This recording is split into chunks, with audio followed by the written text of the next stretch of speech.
Welcome to Glasgow Rangers Nation. I'm Owen James. This is your Rangers news update. Guys, am I taking something that's put out this morning on social media and blowing it up? Am I going to 2 and 2 plus is 5? Possibly. Look, this Steven Gerrard story to Rangers seems to very much be gathering momentum this morning. And Jermain Defoe has just posted on his Instagram a video on his story that certainly seems to be getting a lot of Rangers fans and analysts talking and discussing.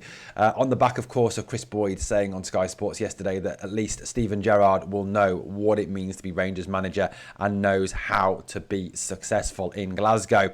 We'll obviously talk about the Jermain Defoe story. We'll also address some of the negative Nancy's in the support over this appointment and look at some stats, some facts regarding the whole Gerrard situation. Right, look. Everything started last night, realistically, when Fabrizio Romano dropped this, as I said on the video this morning. Steven Gerrard's return to Rangers, closer than ever, with talks advancing and set to continue this week. This, of course, comes on the back of the fact that, according to reports, Andrew Kavanagh will be in the UK today, Thursday the 9th of October, to meet with Parag Marathe. Now, the story is that they are meeting to talk about the next Rangers manager. The rumour, therefore, is that apparently, allegedly, and again, we're using all these words, we don't know, no one knows for certain, that Steven Gerrard will be part of that meeting.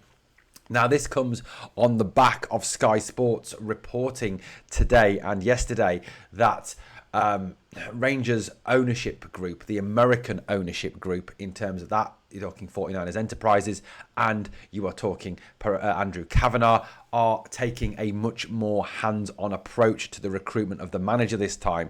There is maybe a bit of a question mark over Kevin Thelwell and Patrick Stewart's ability to appoint a manager and their football intelligence, given the fact that the two of them so vocally backed Russell Martin and said he was the man. He was the, in their words, outstanding candidate, when he quite clearly was outstanding at absolutely nothing other than eating tofu. You know, at the end of the day, Russell Martin was an unmitigated disaster as manager of Rangers. Maybe if he'd gone to Miller and Carter on him, or to McDonald's and not had the vegan Happy Meal, he may have had a much better time at Rangers. But look, he is gone now. Thank God. He was up at Loch Lomond the other day swimming with his ex-model girlfriend, no doubt laughing and joking about how much money he's fleeced out of Rangers. It still does beg a belief that you get a huge payout for being shit at your job, something that doesn't seem to apply in any other industry. If I was sacked from my job tomorrow for poor performance, I certainly wouldn't get a payout. I think personally that Russell Martin is a bit of a wage thief when it comes to that. So look, in terms of this story, there is obviously this distrust of those two. I'm also still waiting for their resignation letters, given the fact that allegedly they so vocally backed Martin and said that if he was sacked, they would go too. Kevin, Patrick, the Rangers fans would love you to get out of our football club. You are both about as useful as the Chuckle Brothers, and one of them is dead. Right, so what is this story this morning? Jermain Defoe has put onto his Instagram a story, a video that he put on there. Now, the video he put on there, and I haven't got the video, but if you want to see it, go over to his Instagram, I am Jermain Defoe, of him filming a Rangers training top with WATP superimposed onto the training top. There is no music or sound on the video, just a video of him filming this, which seems to be strange given the fact that it is Thursday, the day that allegedly Gerrard will meet with Parag and Andrew. Also comes on the back, obviously, of a lot of bookies pretty much making Gerrard the odds-on favourite. He is 1-8. The odds I saw this morning, with the next closest at 10-1, then 20s, then 33s to 1. There certainly seems to be a real sense within the betting market that this is a done deal, that Gerrard will be the next manager. But this video this morning is an odd one to post when we're in the middle of an international break. We have no big Rangers games coming up. Jermain isn't playing in a Legends game. You know, there's nothing particularly going on around the club at this moment in time, other than these stories about him being part of the management setup going forward.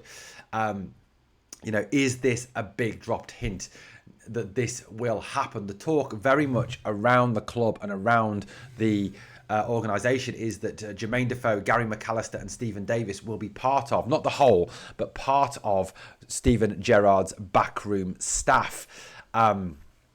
These guys will be part of the coaching team. Now, obviously, Gary McAllister has already held the assistant manager's job at Rangers in 2018 when he was appointed with Gerrard. He's already got experience of working with Stephen. He worked with Stephen at Villa as well. Has got managerial experience at other clubs, is a Rangers fan. And when he was interviewed the other day, he spoke very much about the fact that he would take a return to Rangers. This, of course, then was followed up with Steven Gerrard's interview on the Rio Ferdinand podcast. The one perhaps good thing that Rio Ferdinand has done this year. I do think Rio Ferdinand is an absolute massive bellend, by the way. Steven Gerrard was obviously talking about how Rangers is the perfect match, how he wants to go to a club that is competing for trophies, how he gets the club, how he loves being at Rangers. It was all very much I want to come back. I want to be a Rangers man again.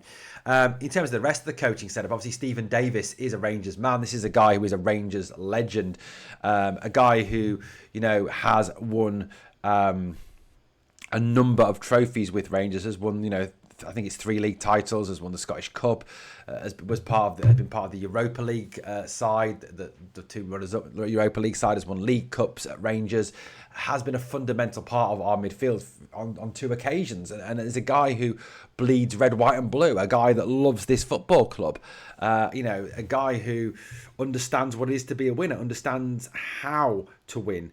Was part of 55 as well, was part of that midfield that Steven Gerrard had that was so successful. So, this is a guy who, for me, would be a brilliant person to get back into the setup. A guy who could put across to the players exactly what it is to be a Rangers player. Like I said, won the Scottish Premiership in 2008, 2009, 2009, 2010, 2010, 2011. Saw what we went through in 2012. Came back in 155. Scottish Cup winner in 2007, 2008, 2008, 2009, 21, 22. That was part of Gio's setup, obviously. Scottish League Cup winner in 2008, 2007, 2008, 2009, 2010, 2010, 2011. Runner-up in the UEFA Cup Europa League as well. Gets it, understands the club, loves the club. Has also been a caretaker manager of Rangers. And I think someone who the fans would really get behind, being part of that setup. Jermain Defoe obviously came up and played for Rangers, top scorer during 55, was a fundamental part of that 55 title-winning squad. Made 74 appearances for the club, scoring 32 goals. And I think the overriding feeling amongst most Rangers fans at that point in time was, why couldn't we have had this man earlier in his career? Well, I think he would have cost way too much money, probably was the answer to that question. But these 3 people are people who I think would answer, along with Stephen, a lot of the worries and concerns that Rangers fans have. A lot of the things that I hear doing this podcast, and I'm very fortunate to talk to Rangers fans through this media, that we want some people in charge of our club who understand our club, who understand the expectations of our club. The expectations of our club is to win, and to win constantly, to win trophies, to compete all the time, and not to see an away point at Dundee or at Falkirk or at Motherwell or at Livingston as a success, not to wildly celebrate a winner in a scraped 2-1 win over a team like Livingston, like you've just won the Champions League. There's got to be an understanding there. And I think one of the big weaknesses for me, for Philippe Clement, for Russell Martin more recently, was that they genuinely did not get and did not understand what it was to be Rangers manager. They don't get it. They don't understand it. They genuinely thought that an away point at Kilmarnock was a good result, which for us it's not. As Walter said, this football club is a way of life. This football club has standards, has expectations, and as Richard Gough once said, the expectation is, you're not as good as your last game, you're as good as your last pass with our fans. There is a very high expectation, there is a very heavy weight wearing this shirt and being a manager of this football club that those 2 did not clearly understand nor get. Russell Martin will go down in history as the worst ever manager of this football club. It's something that he will have around his neck until his dying day, that he was the worst ever manager ever to manage this football club. So at the end of the day, you've got, with these guys, McAllister, with Defoe, with Davis and Gerrard, 4 people who understand the football club, who understand the expectations, understand the demands of the fans, and can get that across to the players. And I think also have the grit and the balls to turn around and say to players who do not cope with that, who cannot cope with that, sorry, you have no place at this football club, on you go. And that quite clearly is something that we need to do. Now, this story, like I said, could be nothing. This whole video footage this morning could be absolutely nothing. It could just be Jermain Defoe playing tricks and being a clickbait merchant. I don't know. But it's the same point. It does seem interesting that it's come on the day that Gerrard will reportedly meet with our owners. Now, yesterday, I put out a stat as regards Gerrard and his time as manager and his record against Celtic. In terms of how well he did against Celtic. And at the end of the day,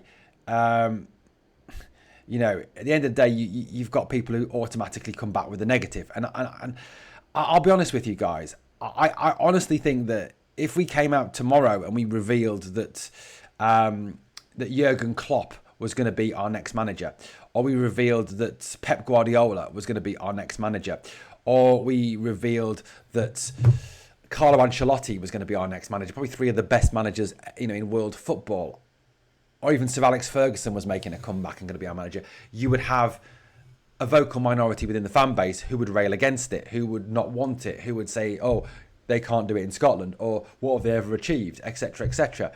Or look at their record against Wigan Athletic, or, Ancelotti's never done anything in England. I know he won the title at Chelsea, so that's irrelevant. But you see where I'm going with this. You can see where I'm going with this. And around Gerrard, there is this very negative thing. Oh, he's only won 1 trophy in 9. He's failed at Villa. He's failed at El Ettifaq. Well, I think you can write the Saudi League off. You can only take, if Gerrard's becoming manager of Rangers, for me, you have to take what he did at Rangers. His record at Rangers, he had a win percentage of 64.8% as Rangers manager. Okay. He was successful in terms of wins, in terms of getting the team winning, better than Clement, better than Martin, etc., etc. So that's one positive. The other thing that's kind of levelled a lot of the time at Gerrard is, this 1 trophy in 9.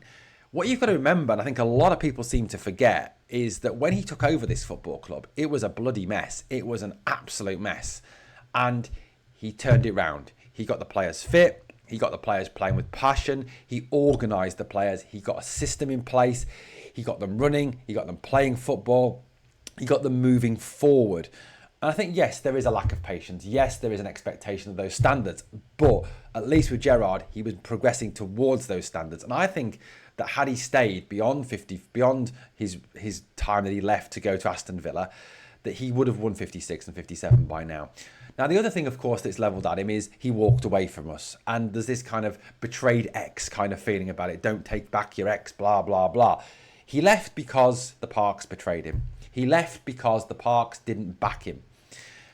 If you worked in a job where your boss didn't back you and didn't meet your ambitions and didn't help you achieve your ambitions and your goals, you wouldn't stay in that job. You would not stay in that job. I'm sorry. And if you come on here and tell me that Gerrard should have stayed and should have stayed through being betrayed and backstabbed and let down by the Parks, you're a liar in terms of the fact that you wouldn't have walked as well. You would have walked as well.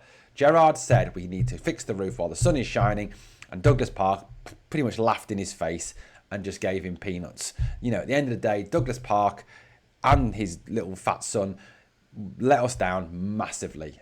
Absolutely massively. The Park family are an embarrassment and should never be allowed back at Ibrox ever. I think, they were part of that failure. And they've kind of constituted the failure we've seen since 55. Addressing another thing that's mentioned, we talked about the record against Celtic being very, very good. Now, one of the things that's always come up, well, wait a minute, his record against other clubs is rubbish. Well, this is his record against other clubs in the league. So 15 games against Aberdeen, won 7, drawn 5, lost 3. So he's only lost 3 again. A pretty positive record against Aberdeen. Against Killie, we've won 7 out of 13, drawn 3. So again, 10 more positive results. Against Livingston, won 11 out of 13. Hibernian won 8 out of 12. St Johnstone 7 out of 11. 9 out of 10 v St Mirren. St Mirren, a team that at the moment we struggle to beat on a consistent basis. He won 9 out of 10 against them. 7 out of 10 against 70% of his games against Motherwell. He won. Again, a team that we struggle to beat at the moment. 60% of his games against Hearts, he won. 80% of his games against Hamilton. He won 100% of his games against Ross County. He won 75% of his games against Dundee. He won 75% of his games against Dundee United. So, this misconception that he didn't do it against the little clubs and that it's all very well and good beating Celtic, but the moment we struggle to beat the other clubs, yes, we do struggle, but Gerrard did it. Gerrard did it. There you go. That's statistical proof. So let's not hear that. And like I said, he failed at Villa. Yes, he did fail at Villa, and he recognises he failed at Villa, and he recognises the reasons why he failed at Villa, and I think he's learnt from that. But like I said, he succeeded at Rangers as the Rangers manager. He won 55. We went unbeaten. We only conceded 13 goals. He had a solid defence, something we haven't got now. I just find that there is this narrative against him because of those reasons I've just talked about, because of the fact that some fans don't want to accept him back, because some of the fans have this misconception that because he failed elsewhere, he'll fail here, when he's actually succeeded in the past. This 1 trophy in 9 bollocks that comes out, all this other rubbish. Let's get a bit of perspective here on this. Like I said a few minutes ago, I think if we appointed Jurgen Klopp tomorrow, there would be fans within our fan base would say it's a disastrous move. He doesn't know how to manage in Scotland, blah, blah, blah. Yeah, he's one of the best managers that's ever managed in the game. You would have the fans coming on here, and I can, I'm not going to say their names, but I can think of the commenters that would come out and rail against Pep and rail against Jurgen and would rail against Carlo Ancelotti and say they're all failures. I'd rather have Derek McInnes, or I'd rather have Stephen Robinson, someone like that. That I've got my names in my head, and I'm not going to say them out loud. But, and I think you probably know who you are. But at the end of the day, look, we are in a position where we've got there is also, I think as well, a kind of understanding now that as a football club, there are only certain managers and certain levels of manager we can get at this moment in time. We're not going to be able to get big name managers from down south because the compensation packages were huge, and the fact that the EPL and to a lesser extent the EFL Championship even carries the promise of more money, more finance, more exposure in terms of getting those bigger jobs. And I think one of the things that fans need to realise, and as much as it really hurts my heart to say this, is that Rangers perhaps aren't the pull they once were because of the fact that the EPL is so globally huge that even managing a team like West Ham or Everton or Brighton would have slightly more pull to some managers because of the fact that they are an EPL team, because of the budgets, because of the money, because of the players, because of the exposure. And like I said, I hate saying that, and it really hurts to say that, but that's where we are at this moment in time. Scotland is not a big football product. Scotland is not an attractive proposition footballing-wise at this moment in time. It might not always be that way, but at this moment in time, that's where we're up to. Steven Gerrard, for me, would be a superb appointment. He really genuinely would be an excellent appointment. And like I said, it just seems very, very interesting that on the back of this from Fabrizio Romano last night, that we then get this morning from Jermain Defoe. Look, guys, I'd love to know your thoughts. Where are we at with our thinking on the manager? What do you want to see? What do you think is the potential for this club now? Look, I get that you can't please all of the people all of the time. I get that. Doing this, you understand that. Doing YouTube, you get that understanding. You see some of the comments I get on videos, some of the ones that don't get through the moderation of YouTube, the ones that get put into the held comment. Some of the comments and some of the names and some of the stuff that comes across. There's certain bits and pieces that I don't take out, YouTube censor out because of the content of the language.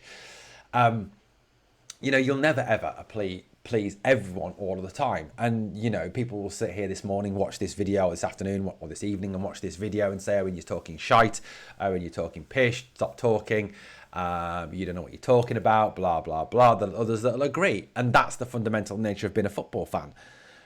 But I think there has to be an acceptance of where we are. There has to be an acceptance of what these owners are looking for. There has to be an acceptance of who we can get. There has to be an acceptance of what Gerrard did achieve when he was here. You know, the fact that there are factors that we don't understand, factors beyond what we get told.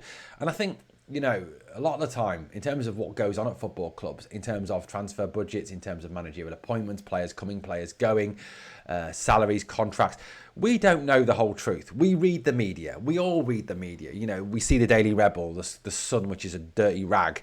We see the Mirror, the Telegraph, the Times. That we see all these papers. We watch Sky Sports News. We watch YouTube videos. We listen to the In the Know Rangers podcasts, you know, the Rangers Review, the Four Lads Had a Dream, the et cetera, that, you know, are the in the know, that know everything. You know, we listen to those kind of people, and we kind of take what they say as gospel. You know, we do, because as fans, you seek that kind of, I don't know, kind of understanding, which none of us know.